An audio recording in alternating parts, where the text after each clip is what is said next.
Hello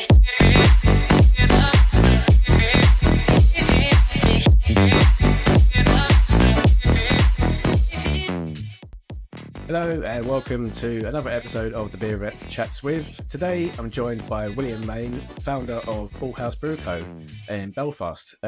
William, nice to meet you. Thanks for coming on the show. Yeah, thanks, Martin. Thanks for having us. No worries. So for those who don't know you, tell us a bit about Brewhouse Brew Co and how it all started. So we're Bullhouse Brewery based in Belfast, Northern Ireland. So I started the brewery back in 2016. So it started as a homebrew hobby business. I started homebrewing back in 2011, and then after a trip to California with my older brother, before I was 21, but I was able to use my other brother's ID to go and visit a few breweries and have a partake in a few beers. Basically came home from a trip and started homebrewing, and then was just working different jobs, office jobs, and then decided I grew up on a farm, so gradually then from about 2014 started thinking about how can I turn this hobby into a hobby business. Spoke to a few other breweries locally, and then we've got a bar in Belfast, sort of satellite Taproom, and we've got six in the brewery, six employees, and then we've got about 15 in the bar. So, about 23 people now across bar and brewery. So, it's been a challenge, but it's been good the last few years. So was there like a particular beer or moment when you thought, let's open a brewery, this would be fun? I think the initial thing of I remember, so my brother's friend got married or moved out to California, got married to a girl from California, and we went over and visited them, stayed with their in-laws just north of San Diego. And at that stage in 2011, there was 120 breweries in San Diego alone. So they took us to a brewery, Green Flash, which obviously has had its own trials and tribulations over the years. But back in 2011, it was still an independent entity, but they on an industrial estate outside San Diego, and they took us there on a Friday afternoon, and it was like 4 o'clock. Just really enjoyed the sense of community that you got from people coming to a tap room and visiting the brewery, and everybody sort of coming together. And I just thought that was kind of unique, as well as the beers themselves.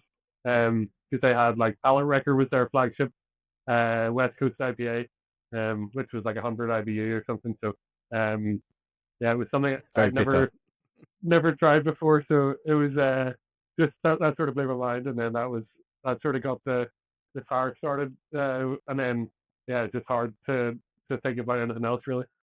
So it was, obviously you was a home brewer before you started Bullhouse. What was the transition like, taking that leap from home brewing scale to full commercial brewery? I'd say it was a challenge, and I've said, I guess, the sort of the naivety that you have, that I had anyway, was probably a benefit in that if I'd worked in the industry in commercial brewery, then you would just think that it's sort of unachievable to start or to turn that hobby into a business. I think from in Northern Ireland, the market's very small. Most of the breweries have started as homebrewers who've worked in their garage and sort of started cottage industry. So I think I got a bit of confidence from speaking to the other breweries that had done a similar transition from homebrew to professional or commercial brewing, and then realized that the requirements probably weren't as stringent or as difficult as I thought. So obviously you have to comply with the environmental health at the local council. You have to get the license from HMRC. But other than that, if you can start a commercial brewery in your garage if you really if you have enough ambition, or if you're stupid enough to do that. I've definitely been to a brewery which is in a garden, and it was great fun. I really enjoyed it. No, it's great. It's obviously you get to a certain amount of, or when you've been homebrewing for a certain, you sort of keep brewing more than you can drink, and then you end up giving it away to friends and family. And at that stage, that was where I was like, right, well, maybe I should start, see how I can actually sell this commercially. Yeah, I mean, I do a few bit of homebrewing indoors, and kegging it to a 19-litre corny keg. and I don't even get through half of it before I'm thinking to myself, it's time to brew another recipe. I want to brew another beer now. I'm getting a bit bored with this one. Yeah, well, from my perspective, the brewing was more exciting than the drinking. It was more, the flavors. Obviously, you want to try the beer, but once you've tried it, Yeah, then you just want to be like, right, let's brew something else. let's do another recipe. Yeah, but apart from the cleaning, that's not so good. I mean, it's about 90% of cleaning. Everyone tells us. Everyone tells you it's mostly cleaning rather than actually brewing. Yeah. So, was there like any early days into your commercial brewing that you just thought like, what the hell am I doing? Like, was there any doubts in your mind? Yeah, well, so I moved job. So after I started the brewery in 2016, and then got a new job in 2017, which allowed me like flexible working, um, which I could start at 7:30, finish at 3:30, or start at 7, finish at 3:30, and then go home. I was actually brewing then in the evening, so I would come home at 3:30, or get home at maybe 4:30 and start brewing it, which obviously 3 day takes maybe I was brewing until like 1 or 2 a.m. and then back in back in at work and at 7 a.m. the next morning. So there was a few times because I was at that stage I wasn't like earning enough from the business to leave my full time job. It was about 18 months of working full time alongside running the brewery, which was like a challenging time because obviously you're doing 40 hours a week at your job, and then you're doing another 40 hours a week at the brewery. So that was Yeah, challenge. I'm not really earning quite a anything. And juggle. then after leaving the full time job, I still wasn't at a scale where I was able to pay myself, realistic. So I think the first year maybe I paid myself £7,000. Um, so it was you're like, sort of at that stage it was like, is this gonna work? Or is Yeah. just beat myself up for no What was reason? the like your decision to leave your full time job and focus fully on the brewery? I mean, obviously, you said you wasn't earning a full time wage after leaving your full time job, so it must have been quite a lot of a doubt, thinking, "Oh, have I made the right decision? Have I left my job too soon?" Yeah, well, it's like I managed to get my wife and I, girlfriend at the time, we managed to get enough together to put a deposit down and get a mortgage on a house. Then it was after that, after I got that through, then I sort of felt right of a bit more. Obviously, you still need to make your mortgage payments and you still need to have those outgoings. But it Yeah, gave me a bit more confidence that I wasn't, because I wouldn't have ever been able to get a mortgage, if I didn't have the full time job. yeah, So exactly. that was probably a big sort of safety net. From my perspective, it felt like I was sort of had a bit of a safety net there. And then um, at one stage, then my line manager in my job didn't like the fact that I was doing the brewery on the side. So the MD of the company used to get me in to do like beer tastings with senior management and stuff, but my line manager, for some reason, didn't like it. And one day I came in, and because whenever I had like downtime, say at lunchtime and stuff, I was then ordering grain and doing other brewery related stuff. And he had logged into my emails and had seen that I'd been like sending ordering a grain during work time. So uh, I got suspended on full pay, which then so I went into work, and then that actually gave me the confidence because then I had a full week of being able to run like work in the brewery full time until the MD phoned me and said, "Here, can you come back into work?" And that then gave me the confidence that if I could spend 40 hours, or if I could have that time during the week um, to focus on the brewery, then it gave me the confidence to go for it. Yeah, I mean, there's obviously always a time where you just think I need to commit more time and take the gamble, take the risk. But yeah, having more time to focus on the brewery probably helped a lot in progressing, I'd imagine. So the Northern Ireland beer scene's changed quite a lot. Since you first started Bullhouse, how much have you seen it change over the years? Yeah, well, I guess it sort of transitioned from up until maybe 2011. There was only two breweries in Northern Ireland. So there was Hilden, Ireland's oldest independent brewery, and then Whitewater. It started in 1996, I think. So there was only two breweries in Northern Ireland, and then 2011 there was a bit of a boom. So there was maybe three or four breweries open. we've reached the peak probably 2018. I think there were maybe 30 breweries in Northern Ireland, and then now we're back to 23. So we've been losing breweries at a faster ratio than any other region in the UK.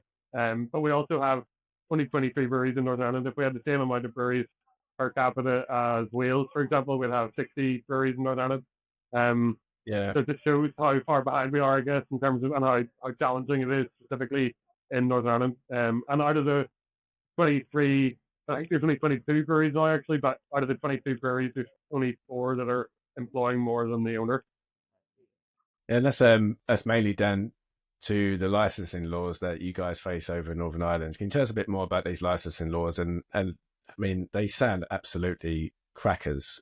If I'm honest, I had a little read up on them, and I mean, we thought in England, and we face our own challenges with marketing and getting beers into commercially owned pubs. But you guys seem to have it so much worse. So yeah, if you want to explain a bit more about the licensing laws, would be great. Yeah, so there's, I guess, well, it dates back to 1902 was whenever they brought in like the current system, and that predates part like the formation of Northern Ireland. So it's actually similar in the Republic of Ireland as it is in Northern Ireland as well. But um, essentially, there's a finite number of licenses. So if you want to open a new venue, you have to buy a license off somebody that's closing and then transfer that to the new venue. But the main challenge is also there's a cost then attached to purchasing a license. So a license can cost anywhere from 80,000 up to £1 million, depending on where That's it is. that's ridiculous, isn't it? For anyone wanting to start up a small brewery, I mean, you slam straight away with £80,000. I mean, it's not really, uh, you know, getting people to start up their own businesses or independent breweries, and it's really holding back a lot of people. Yeah, well, I guess the main challenge is even if you had 80 grand in your back pocket, you then have all your legal fees and the uncertainty around whether you'll be able to transfer your license from wherever the venue that's selling their license into the venue that you want to move your license. So, um, any pub in the vicinity of where you want to move that license to can veto your application. So that's where it becomes more of a challenge. Even if you had the money, you might not be able to get the license. Exactly, that's a big risk, isn't it, for people to take on? I mean, yeah, if you manage to have 80,000, the luxury of having £80,000 and not having, not even getting awarded the license to continue, I mean, that'd just be a killer blow, wouldn't it? So what do you think? What changes do you think need to happen for more independent breweries to start up in Northern Ireland?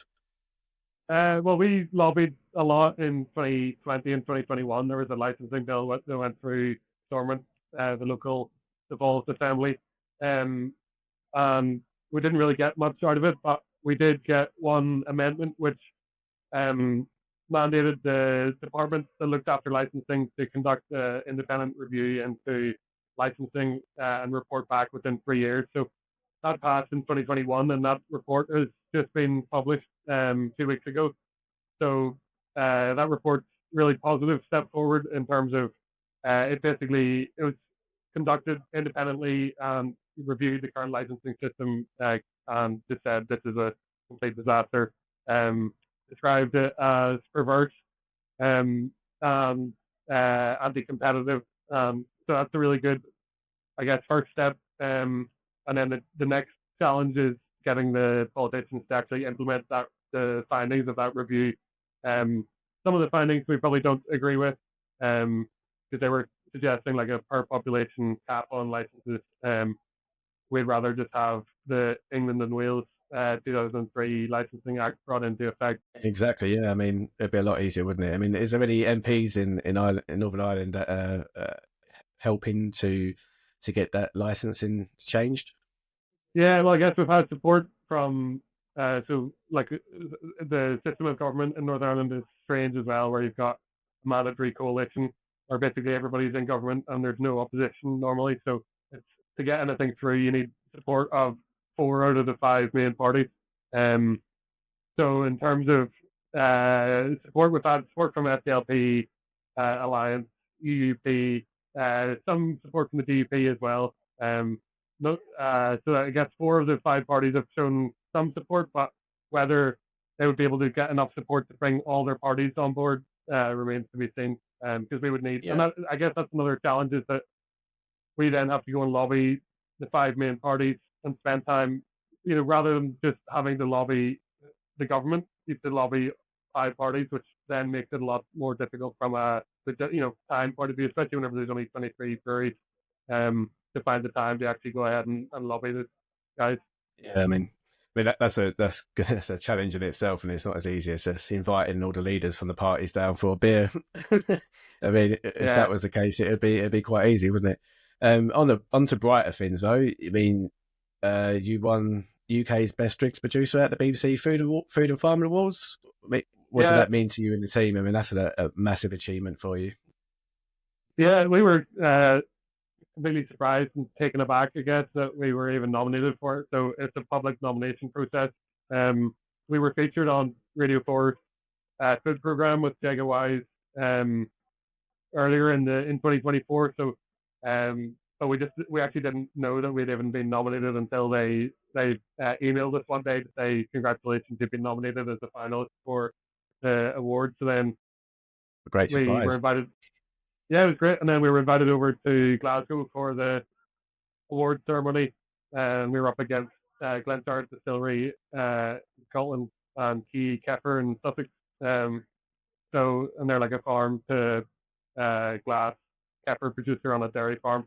Um, so yeah, and we managed to win, which was very unexpected as well. So yeah, it was great. I think it was sort of testament to the team as to everybody worked hard to produce quality beer. We've got pretty rudimentary equipment, and I think that was Jago. Whenever she came over to visit, was sort of blown away by how basic our equipment was, considering Yeah. the quality of beer that the guys are able to produce on it. So I think it's just testament to their hard work. That was an amazing achievement. Thank God you went up against Clarkson's farm, eh? Yeah, Um, surprised people. so another huge milestone that must have been really important to you was opening your own tap room, Northeast. Tell us a bit more Yeah, about that and how that meant to you. yeah. Bullhouse is our basically a satellite tap room. We actually knew we weren't going to be able to operate or open a tap room at the brewery. So the breweries in South Belfast. But whenever we made inquiries about trying to get a license inside in that area, we would have come up against Lidl, the supermarket chain. So they were going for a license. So that meant we were pretty much unable to get a license in that location without, like, obviously they would have been able to outbid us for licenses. Um, so we could, so that was a shut out as an option. But we had another location that we back in 2018 we started looking at a location in East Belfast as a brew pub location. Took about 12 months later we got planning through for brew pub on that site, which there's an urban regeneration charity called Eastside Partnership, who have been trying to physically bring businesses into the area to try and improve the area. So we got offered that site from them. The brew pub couldn't go ahead just with different infrastructure challenges. So we then spoke to a planning consultant around getting a license for that area. And we worked out that there was only three pubs that could have objected to it. So we managed to sneak in under the radar during COVID and managed to get through without any objections. And we brought the first new Yeah. license into Belfast for 30 years. Awesome. Use So COVID to it your was, advantage there. yeah, it was, and that's been, so we, about 30% of our volume now goes through our tap room. So obviously that is hugely beneficial for the brewery. But it also shows that there's a demand for independent beer and good beer in Northern Ireland. And like we sell three times as much beer through our tap room than we do in the rest of Northern Ireland combined. Which shows how difficult the market it is outside having your own venue. How important do you feel having a tap room for the brewery helps with sales and just pays a bit more rent, I suppose? And I mean, it must be Yeah, look, beneficial for breweries to have their own tap room. yeah, it's massively beneficial. I think 40% of SIVA member breweries have their own tap room now across the UK. Um, obviously that is not really an option for most breweries in Northern Ireland. Like we were very lucky to get that through, but at the same time, we also had to, or I had to, we had to bring some investors on board um, to pay for the license and pay for the fit out of the unit and stuff. So comes with pros and cons as well. But the yeah, I guess um, it's vitally important for us. You know, we've only been able to grow the brewery as a result of having the tap room. Um, so without the tap room, we probably wouldn't have been able to survive COVID without the tap room.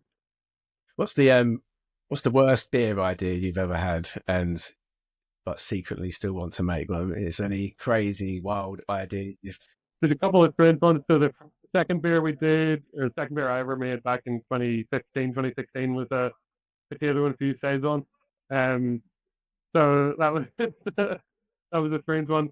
And the other one we've done in the past was a maple bacon coffee porter. Oh, Uh, wow.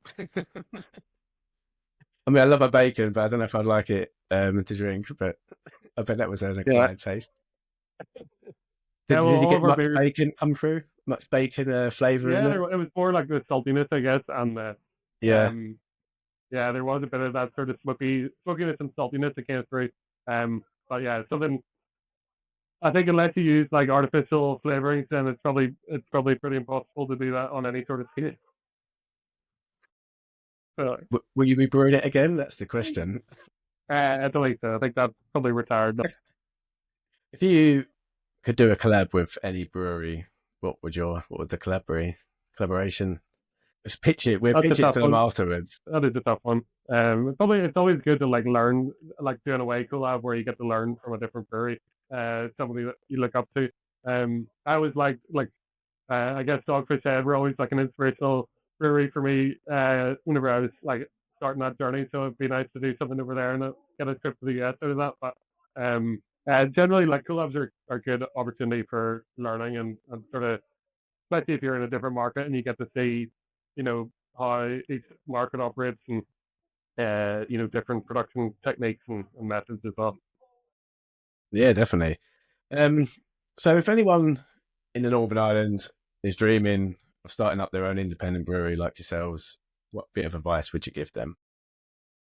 Yeah, well, I guess uh, it's definitely worthwhile if you have that itch that you need to scratch. It's not going to be scratched any other way than trying to do it yourself.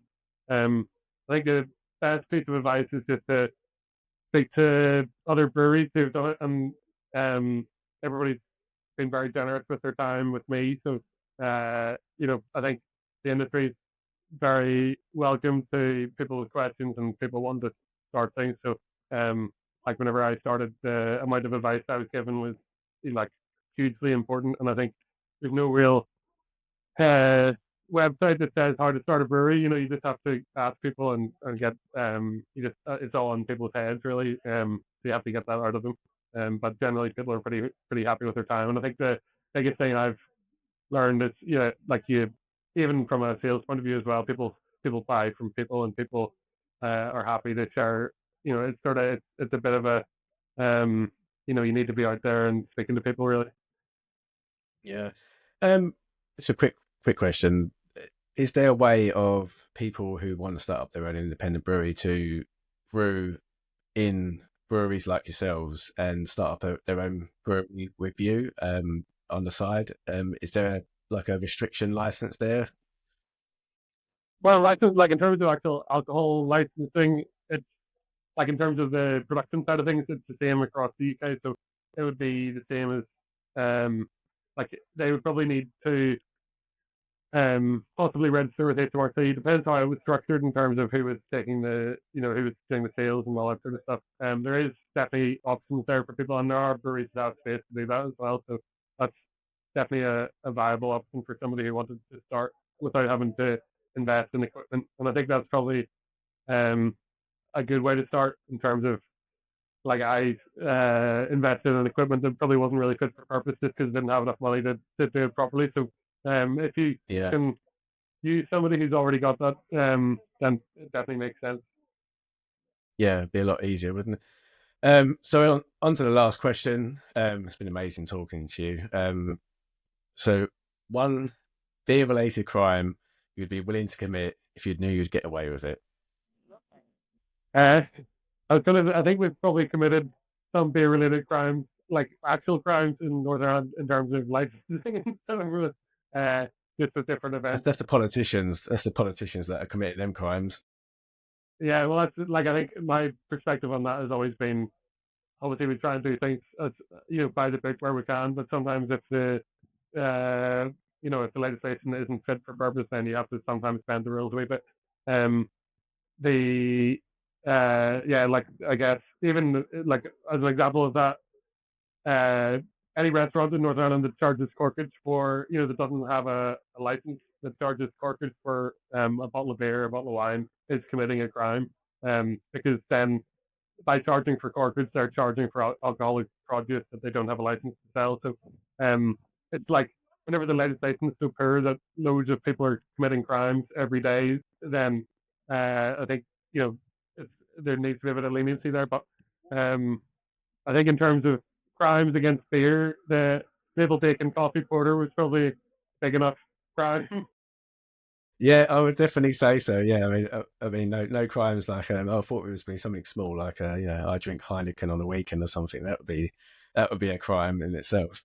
And William, it's been amazing to talk with you. Is there any last things you want to say to our customers about Bullhouse?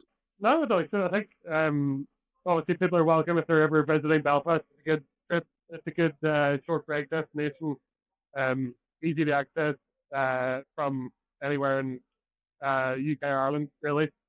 So come and check out our tap room, and we're hoping to move the brewery to a new site next year and build a visitor center tap room on site in a new facility as well. So keep an eye out and follow us on social media and for any updates, and obviously buy some beer off the beer rep. Yeah. So William, it's been great to chat. And we'll catch up again soon.